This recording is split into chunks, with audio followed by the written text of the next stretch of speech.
Hey, what's going on, everybody? This is Broku. Welcome back to the channel. Today's video is answering the question of could Asta become a space marine? And if so, how strong would he be? You might be wondering, what the hell is a space marine?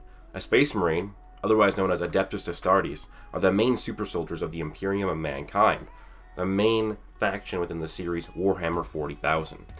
In the sci-fi fantasy universe of Warhammer 40K, humanity itself is under threat of many other different races like the Eldar, the Tyranids, the Orcs, and the forces of chaos like demons.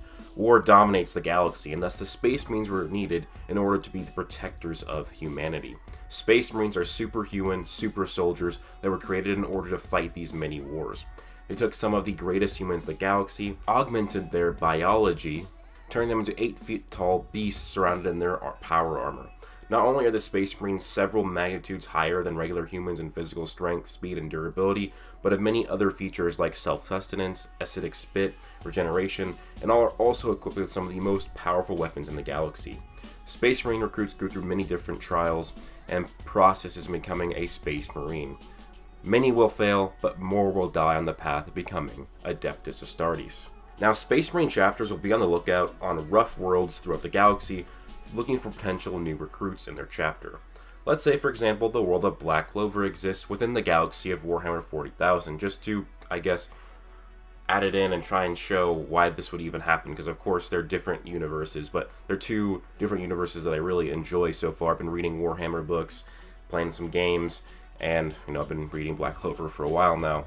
But anyways, let's say, for example, it's in the world of Black Clover exists within the Warhammer 40K universe. Upon discovery of the planet, they may want to actually send in legions to attempt to take over the Black Clover world and end all the sorcery there, as the magic that's in Warhammer universe, people use it are generally called psykers. They use the energy of chaos from the warp, and it can be frowned upon quite often. But this would be a perfect match for Asta. Not only is he the only person who doesn't have or can't use magic in his own world, something the Space Marines would probably approve of, but he would also show the strength to not only survive in his world, but thrive within it, becoming one of the most powerful magic knights in the kingdom. Also, he's at a decent age for becoming a Space Marine. While technically a 10 through 16 or 10 through 15 is the best age, you can start the process from 20 years old, but you just might not get as many good augmentations. But still, Asta's only 17 right now, so he should be just fine. And with the point of the story we're at right now, he just got pummeled by 60% Dante, and joining the Space Marines and getting his biology augmented, that would help him in his own battle. So in this, we're going to say he joins the Space Marines and he begins going through the trials. Now, there are many trials he'd be forced to endure. Trials both physical and mental that would be designed to break his spirit. Many of these tests would be such as physical pummeling, hunting down great beasts, and even psychological torture. While Asta's body is technically human in Black Clover, he has forged his body through intense training ever since he was 5 years old to reach far beyond superhuman levels, outrunning high-speed attacks from captains and knocking back captain-level threats with physical punches, as well as surviving an attack from a being who surpassed the Great Fire Spirit. So many of these physical tests that Asta would be forced to endure would likely be quite simple for him to survive, and I can see the legend of Asta slowly building up through these trials. As for the trials on his mind, Asta's always been strong-minded and strong-willed, who even resists demonic possession as well as partially resisting blood magic mind manipulation. One of the trials where Asta could cement his growing legacy would among his chapter would be where the Astartes recruits, before getting superhuman amplifications, must take on a fully developed Space Marine brother in combat. Normally the recruits would lose this fight and often die, but the test in itself is not about winning and defeating a Space Marine, it's about how long you can survive and how well you do. But in Asta's case, he would actually defeat a developed Space Marine in combat. Space Marines are not indestructible. In fact, really, most are not that impressive when comparing strengths to other universes, but they're still superhuman. They're way above humans, and they're powerful. They have good technology, but Asta's already survived country-level attacks, damaged enemies with country-level durability, and moved faster than a captain's attack that moved at least several hundred times the speed of light. So, handling a normal Space Marine wouldn't be a problem, as long as it isn't any legendary member of the Order. Now, once Asta has surpassed the trials and begins the many surgeries and implementation of the gene seeds, he will become a post-human specimen. I'll be listing many of the different augmentations and what they will each do. Keep in mind that these would take place over several years with bouts of training interspersed between. So, Phase 1 is getting a secondary heart. It's the simplest and it's the most self-sufficient of implants, and it allows a Space Marine to survive if his other heart is damaged or destroyed. He can survive easily in low oxygen environments, and it's not just a backup. The secondary heart will boost the blood flow around the Marine's body. Phase 2 is the osmedulla. It's a small, complex tubular organ, and it secretes hormones that both affect the ossification of the skeleton and encourages the forming bone growths to absorb ceramic-based chemicals that are laced into the Marine's diet.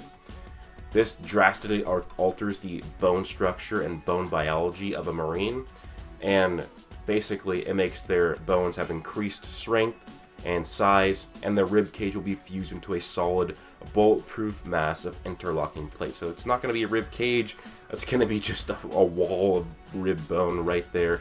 So that's a pretty cool idea that I thought. Phase 3 is Biscopia, and this is an organ inserted in the chest, and it releases hormones that increase the muscle growth throughout the body. And Phase 4 is the Hemisteton.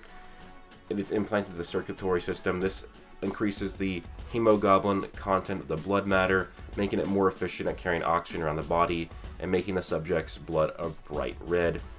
Phase 5 is the Luhrmann's organ, a liver-shaped organ about the size of a golf ball. The plant is placed in the chest cavity and connected to the circulatory system. It generates and controls Luhrmann cells, which are released into the bloodstream if the recipient is wounded. They attach themselves to leukocytes, white blood cells, in the blood and are carried to the site of the wound. Basically, this is the one that does near instant regeneration for the Space Marines.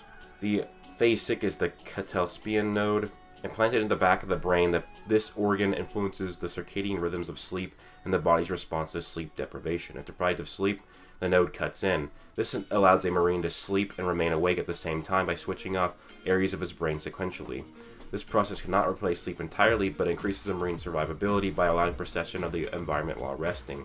This means that a Space Marine needs no more than 4 hours of sleep a day. It can eventually go 2 weeks without any sleep at all. Phase 7 is the Premonor, essentially a pre-stomach that can neutralize otherwise poisonous or indigestible foods. No actual digestion takes place.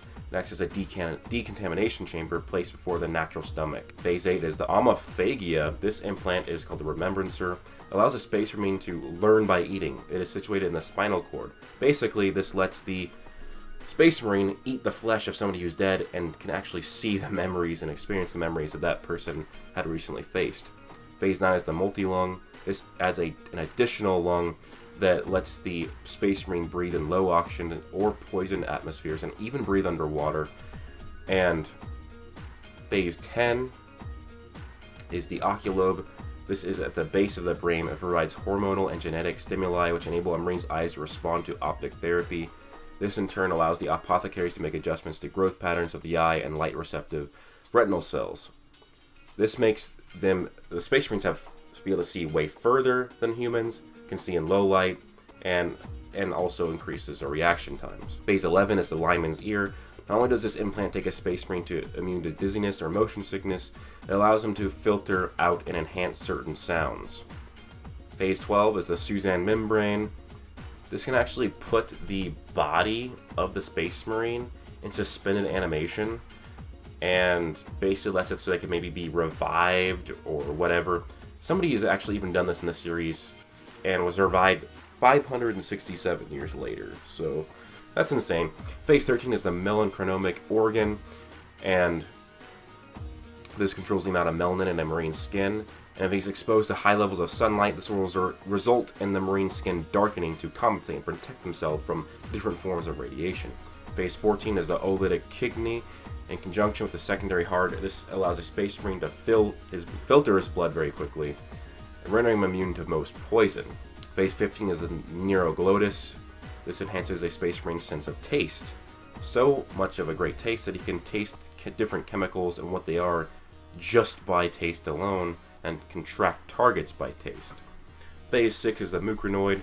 This implant allows the Space Marine to sweat a substance that coats the skin and offers resistance to extreme heat and cold, and can even provide sun protection in the vacuum of space. Phase 17 is the Becher's gland. This is the one that lets them actually turn their spit into like kind of like an acidic poison. Phase 18, the progenoids. This is actually just so that it basically lets them, if the Space Marine dies, they can take this out of them and then actually use this to create other Space Marines. And phase 19 is the black carapace.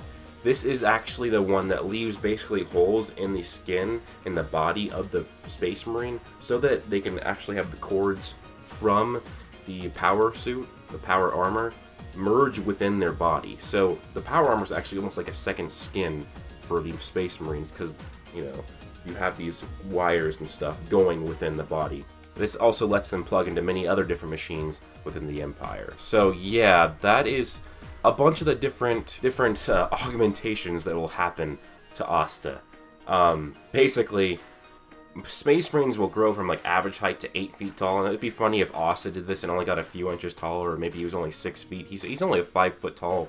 It'd be funny if he was a 6 feet tall Space Marine. It'd be really funny seeing him next to the other Space Marines. But so, what does this kind of mean? You know, a normal Space Marine can easily rip apart a tank that's way more advanced and durable than a tank in our real world, and that would easily make Asta dozens to hundreds of times stronger from his base form if he gets the same exponential boost as other Space Marines. And then you have the power armor. That power armor kind of goes on. It's like a secondary skin that's going to increase his strength, speed, and durability even more. And it's a reaction time, because it kind of sinks in with his brain. So his reactions are going to be increased far more than actually his physical strength and speed. So pairing the power armor with ki and with anti-magic, Asta's going to be an absolute boss. So Asta in the Warhammer universe would immediately, upon finishing his training, he'd become one of the most powerful Astartes ever. And we know he can get stronger quick as hell already in Black Clover. Now imagine how much quicker he's going to get faster with superhuman biology and regeneration rates. For many battles and training, I wouldn't be surprised if Asta got to the level of a Primarch. I mean, in terms of speed, he was already in the same speed tier as many Primarchs, even in just his base form in Black Clover. Now, Asta's use of anti-magic could have tremendous effect on the Psychers, Chaos, and powers from the Warp.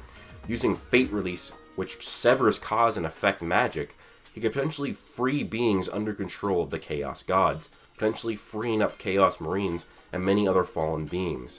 With this effectiveness against Chaos, he may even get dubbed cool nicknames, maybe like the Chaos Killer, something lame like that, I guess. Now, if Space Marine Asta was in Black Clover, he would likely be able to take down Dante with ease. His reaction time would be drastically amplified, and now with regeneration and a bunch of other abilities, and being dozens to hundreds of times stronger, maybe even thousands of times stronger, plus being augmented with power armor, he was likely going to slay the Dark Triad pretty easily and expunge them of their heresy. So I think that'd be cool if Asta did do this. Of course, it's never going to happen because they're never going to collaborate between these two universes. But, you know, I really like Warhammer. I've been playing the games for a bit. I've been reading some of the books, watching a bunch of videos on YouTube about it, and I really wanted to make a video kind of tying the two together. So this is, I guess, what would happen if Asta became a Space Marine. Could he? Yes. Asta is well beyond... I mean, if Asta in base form is well beyond normal Space Marines who already went through the trials, he's going to go through the trials himself, and he's going to get way stronger. And within Warhammer, he's going to be a very powerful character as a Space Marine because he'll be amplified heavily of anti-magic to go against the powers of chaos. And then in Black Clover, he'll be strong enough to just effortlessly take on the Dark Triad because he's going to be dozens, at least, likely hundreds, if not thousands of times stronger after going through all the training. Because remember, he'd not only be going through the superhuman augmentation through his biology, but he'd be training for several years while he's doing it. So, remember what he did in 6 months of training? Imagine several years while also getting stronger faster because he now has regeneration and superhuman biology. So, that being said, let me know your thoughts down below. Let me know what you think about Warhammer. I'm going to leave a few links in the description if you want to get basic introductions to the Warhammer universe, because I think it's a really cool series. You guys should definitely check it out. But that being said, if you guys did enjoy the video, please leave a like, comment, and subscribe. Hope you guys all have an amazing day. Plus...